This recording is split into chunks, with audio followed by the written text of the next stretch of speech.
Dr. Milan Šernek se je rodil v Brezovici v občini Velika Polana. Diplomiral je na Biotehniški fakulteti Univerze v Ljubljani leta 1995 z diplomsko nalogo Vpliv gradienta vlažnosti lesa na gradient temperature pri visokofrekvenčnem segrevanju.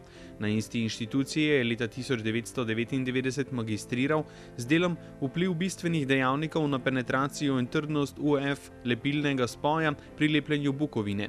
Doktoriral je leta 2002 na Virginia Polytechnic Institute and State University ZDA. V Ameriko se je prvič podal leta 1997 v okviru enoletnega znanstvenega usposabljanja. Leta 2000 pa je tam začel z doktorskim študijem. Zaposlen je na Biotehniški fakulteti, kjer je predstojnik katedre za lepljenje, lesne kompozite in obdelavo površin. Raziskuje in predava o lepilih, lepljenju lesa in lesnih kompozitih. Pomurski akademik dr. Milan Šernek je že stari znanec oddaj Po sledeh napredka in seveda tudi konferenc Pomurske akademije. Od samega začetka je fejst aktiven in veseli smo, da je tudi doktor lesarstva. To je ključno panoga, ker je fejst perspektivna, ne samo za Slovenijo, tudi za Pomurje.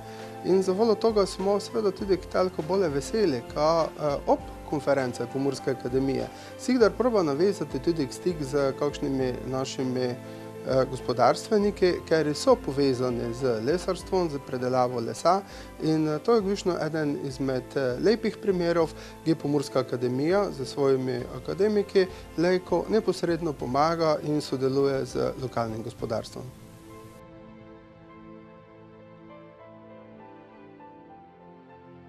Zaradi naraščajoče porabe energije in povečanih emisij toplogrednih plinov prihaja v družbi do globalnih sprememb pri uporabi virov, primernih za zadovoljevanje materialnih in energetskih potreb.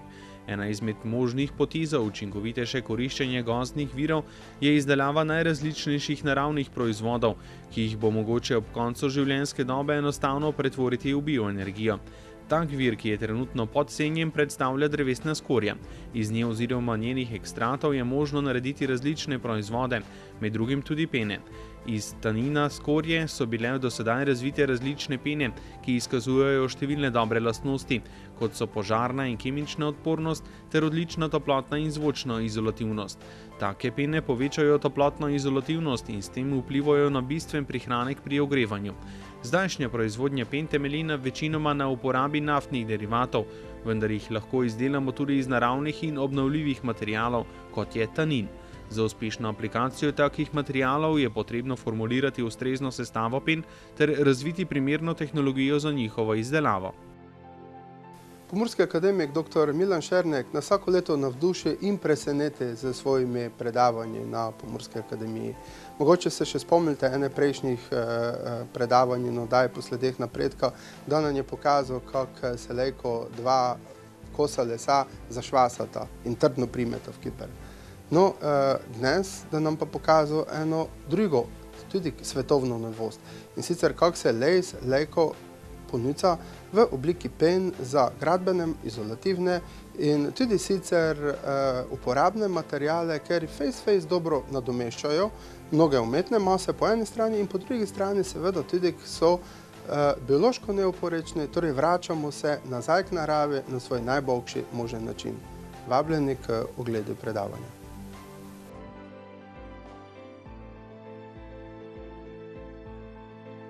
Tanine pridobivamo z ekstrakcijo iz lesa ali skorje. So spojine fenolne narave in jih razvrščamo med hidrolizirajoče in kondenzirajoče tanine. Za uporabo so najzanimivejši kondenzirajoči tanini. Osnovno formulacijo pene na osnovi tanina sestavljajo ekstrakt tanina, furfuril alkohol in katalizator. Pene izdelane iz tanina izkazujejo izredno odpornost na kemikalije in ogenj, zaradi česar so povsem primerljive s sintetičnimi penami, obenem pa ob izpostavitvi ognju ne oddajajo škodljivih emisij.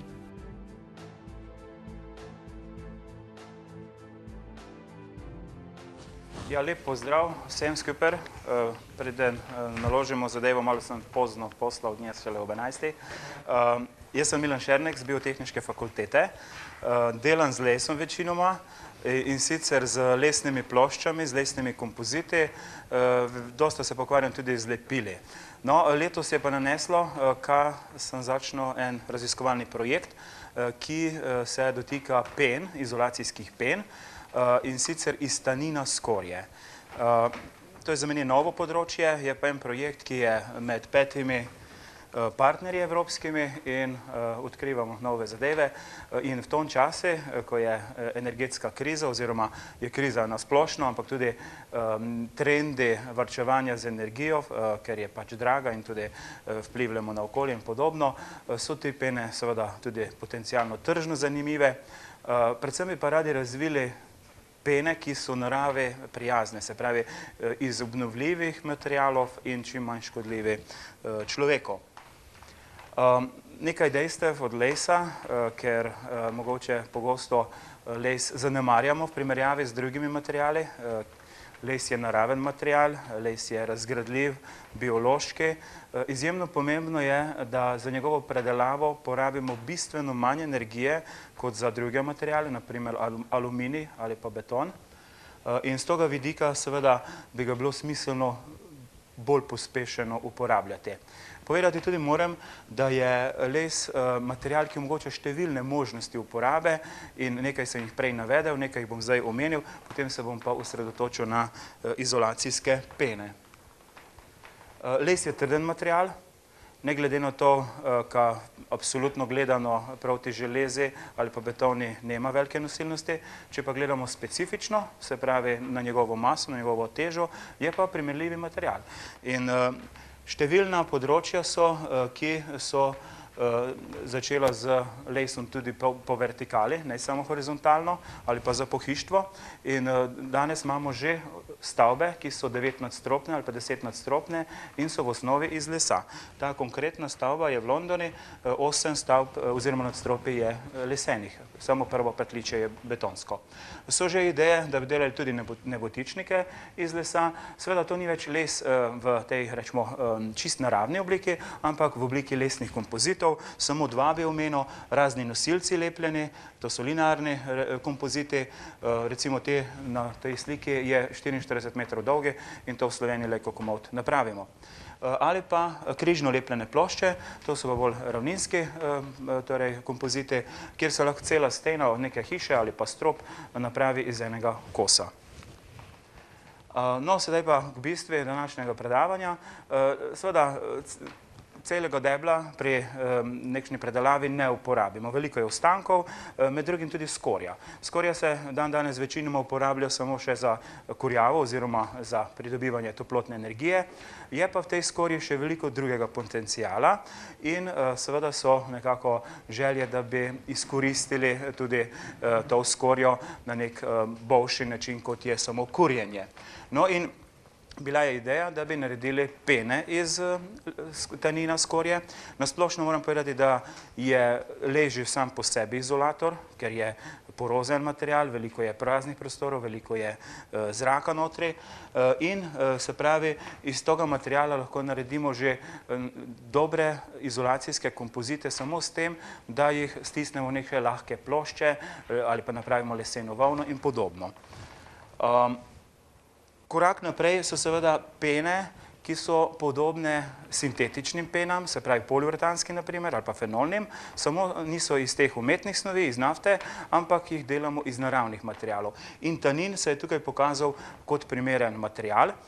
Tanin pridobivamo z ekstrakcijo iz različnih lesnih vrst, kostanj in hrast recimo prednjačita, potem pa tudi iz skorje raznih drugih lesnih vrst. Tanin je zelo uporaben material, svoj čas se je največ uporabljal v usnjarstvo za strojenje, danes ga imamo veliko v prehrani, kak dober konjak ali pa vino ga sigurno ima v sebi. Zdaj, najlepše je seveda, če vino pridobi tanin iz hrastovega soda, ampak v industrijski predelavi so sodi ogromni, so jekleni oziroma rostfrajevi in se ta tanin tudi dodaja kot nek izboljšek oziroma da izboljša okus. No, iz tanina se dajo napraviti tudi pene in lepila med drugim. Samo mimogrede, pri nas imamo proizvodnjo tanina v Sevnici, svetovno znano podjetje. Ni veliko proizvajalcev tanina v svetu, 4-5 so glavni proizvajalci na tem trgu. No, konkretne pene, ki jih smo začeli delati, nastajajo v okviru enega projekta, tukaj so partnerji našteti in Ljubljanska univerza je eden izmed teh partnerjev. In jaz vam bom na kratko predstavil, kaj smo do sedaj uspeli narediti. Ni veliko, ker smo šele začeli poleti, ampak določeni rezultati pa so že na razpolago. Se pravi, ideja je narediti peno, ki bo čim bolj okolju in človeki prijazna, se pravi iz naravnih materialov, pa seveda, da bodo zadostila nekim izolacijskim namenom. No in mi smo se odločili, da bomo delali iz skorje iglavcev. Moram namreč povedati, da listavci so že dobro raziskani, se pravi tanin iz listavcev. Tukaj je pa še en vidik, se pravi, kot je smreka, bor in podobno. Ti tanini so pa nekoliko manj reaktivni in tudi mogoče zato do sedaj manj uporabljeni. Je pa te skorje ogromno v Evropi, več milijonov ton in to bi bilo smiselno predelati v nek boljši material. Tukaj imamo tanin, takole izgleda, prah, ko ga pač ekstrahiramo pa posušimo. No, za izdelavo pene so potrebne določene komponente. Zdaj, tanin bi naj bila neka osnova, poleg tega pa rabimo furfuril alkohol in katalizator. Katalizatorji so različne kisline. Zdaj, zaenkrat tukaj, kar to delamo, še ni vse naravno. Ideja je, da bi bilo, ampak določene zadeve zaenkrat še niso. No, in ko to zmešamo skupaj, se začne reakcija, začne se peniti, sprošča se ogljikov dioksid in nastane pena. Te reakcije so precej burne, mi to delamo v manjših modelčkih in prikazal vam bom nekaj primerov takšnih pen. Merimo tudi temperaturo v tej reakciji in se temperatura v nekaj minutah dvigne čez 100 stopinj Celzija, brez kakršnega koli dovajanja toplote, se pravi je izjemna eksotermna reakcija. Čist preliminarno smo napravili nekaj pen, tukaj so te sestave, ne bom šel v podrobnosti, noter v članki so te stvari opisane. Predvsem nas je zanimalo, kako različni dodatki vplivajo na lastnost pene, ker pena je lahko trda, lahko je mehka, lahko je prožna in z raznimi dodatki se to da seveda modificirati. No, mogoče nekaj prvih zaključkov, ki smo jih uspeli ugotoviti, se pravi, prve 3 komponente so nujne, če želimo sploh peno narediti, potem pa imamo razne dodatke, heksametilen tetramin recimo ukrepi strukturo, je bolj trdna struktura, dietilen eter vpliva na več praznih prostorov, je več zraka vmes noter, je boljša izolativnost, etilen glikol in glicerol mehčata strukturo, je bolj taka žilava, se ne lomi, ni krhka in podobno. Torej, mi smo izdelali 2 vrsti pen, trdne in fleksibilne, tukaj so prikazane, to so majhni vzorci zaenkrat, seveda je pa namen, ta projekt ima namen komercializacijo, so podjetja zraven, ki seveda želijo ta produkt po 3 letih tudi tržiti. Nadaljne raziskave, oziroma tiste, ki trenutno potekajo, eno doktorsko dizertacijo pripravljamo, diplomsko delo teče in določene druge aktivnosti v smislu projekta. Samo na kratko bom pokazal, kakšni so izzivi na tem področju. Tisto, kar nas predvsem zanima, radi bi ugotovili kinetiko utrjevanja, kako določene sestavine vplivajo na hitrost reakcije. In tukaj je prikazan temperaturni diagram, v recimo 2 minutah se začne po mešanju ta reakcija in potem hipno v nekaj sekundah temperatura naraste nad 100 stopinj Celzija in zadeva skoraj da, ne bom rekel eksplodira, ampak hitro ekspandira iz nekaj kubičnih centimetrov v kubični decimeter, naprimer. Se nekaj 100-krat recimo poveča volumen. To je nekaj novih primerov teh pen. Nas zanima seveda tudi struktura teh pen, predvsem mikroskopsko, kakšne so te pore, velikosti, torej struktura in morfologija pene. Naša univerza je zadolžena predvsem za razviti tehnologijo, no, in tukaj so največji izzivi predvsem kako opremo, ki jo imamo kvalitetno opremo, uporabiti na pravi način. Imamo izjemno dosta izkušenj recimo z DSC-em, z diferenčno dinamično kalorimetrijo, ampak z lepili in polimeri, tam, kjer ne pride do nekega penjenja. Tu pride do ekspanzije in je meritve pravzaprav zelo težko izvesti oziroma dobiti nek koristen rezultat. Tako da največ dela posvečamo trenutno temu, kako definirati pogoje, ki bodo vodili meritve k nekim, rečemo, uporabnim rezultatom. Potem imamo dielektrično analizo, to je tudi ena opcija, ampak spet isti problem, ker se pač material vmes peni in se zelo spremeni in pogoji med samimi meritvami niso enake.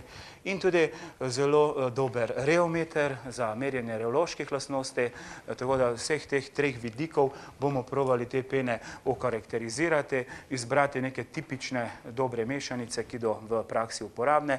Drugi partnerji seveda, da ne bo spregledano, bodo pa seveda preučevali izolativnost in podobne lastnosti. Še mogoče proti koncu nekaj zaključkov pa zanimivost. Dokazano je, da so te pene tudi izjemno dobro ognjevarne, ker se sproščajo določeni plini, ki gasijo oziroma dušijo ogenj, tako da tudi z tega vidika je zelo obetajoče razvijati takšne pene. Torej, to, kar smo zdaj dosegli oziroma uspeli v prvem pol letu narediti, je zelo obetajoče. In jaz upam, da bo v 2 letih nastal produkt, ki bo komercialno zanimiv in ga bomo lahko tudi tržili. Tako, zahvalil bi se vsem vam za pozornost, pa še nekaj sponzorjem, če kakšno vprašanje pa z veseljem odgovorim.